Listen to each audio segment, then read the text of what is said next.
Hello and welcome to the Path of Exile beta patch 0.9.2.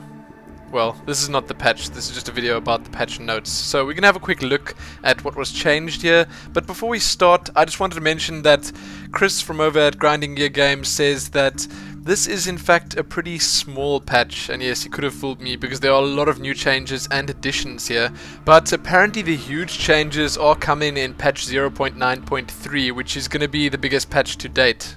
So, we'll wait for that, but for now let's have a look at what's been added in this patch. I'm just going to go through the patch notes, which you can find over at pathofexile.com or in the links below. So, there are a couple of new skill prototypes. Firstly, Explosive Arrow. This fires an arrow which inflicts a short duration fuse charge on the enemy. Applying additional charges extends the duration.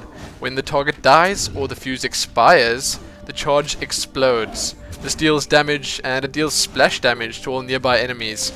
Take it from me, it's actually pretty impressive. Then another new skill, Temporal Chains. Curses all targets in an area, making time pass more slowly for them. They will move, attack, and cast at a reduced speed, and effects on them expire slower. So that's actually really good, and it will work incredibly well in conjunction with the other curses or weaknesses that we're going to have a look at now.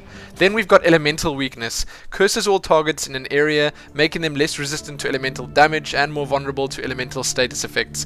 I don't have footage of all of these skills in action, so you're going to have to live with what's on your screen right now. There are a few other things that I'll show you as well. Then, Warlord's Mark. Curses all targets in an area. Attacks on the cursed targets will leech life and mana, and killing them will result in more flask charges and a chance to gain an endurance charge. That's pretty cool. Punishment. Curses all targets in an area, causing them to suffer some of the physical damage that they deal with their attacks. Then Enfeeble. This curses all targets in an area, making their attacks less effective. Critical Weakness. This makes everyone more vulnerable to critical strikes. Projectile Weakness. Well, I think you all know what that is, but let's have a look at it anyway.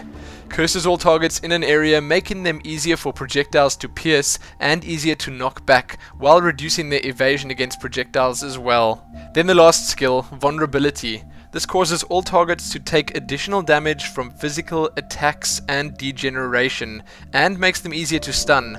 The target's energy shield will regenerate more slowly.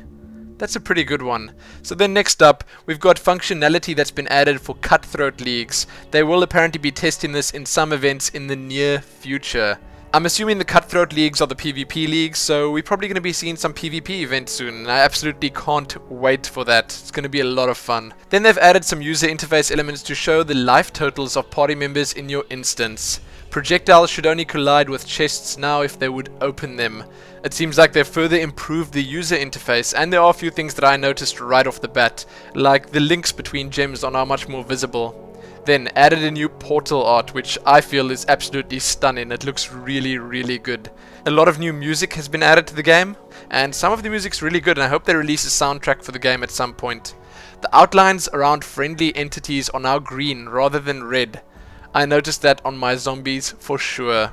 There's some new loading screen layouts which you can check on your screen right now, and they've increased the size of the chat box. Then there are a couple of website and forum improvements as well. They've disabled the ability to lift flasks from the HUD version of your belt, so you won't accidentally pick them up and drop them while furiously clicking around on your screen anymore. You can also use both left and right click to drink them now.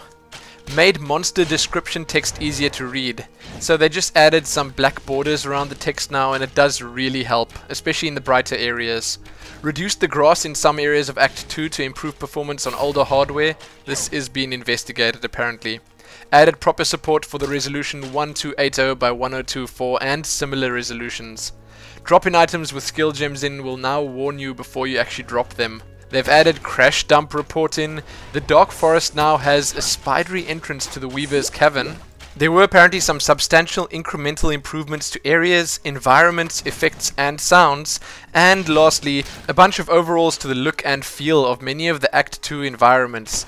I actually thought that I noticed a few of these. I thought some of the areas looked a lot better than the last time I played. But hey, that might just be me. I'm not going to cover all the bug fixes and balance changes here, because I feel that these are things that if you want to know them, you'll probably go out and check them yourselves, or you probably would have seen them by now already.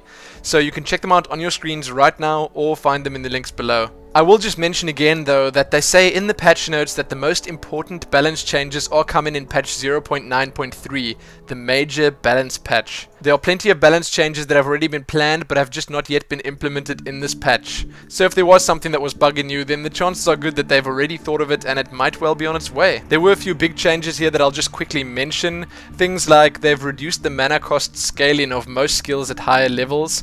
They've added a 5-level grace period above the player where monsters will still give full experience, and reduced bow monster damage by 30%. That's a lot. And lastly, Chris Wilson just mentions that they did purposefully not do anything about the evasion situation just yet. That's coming in 0.9.3. Sorry, Rangers.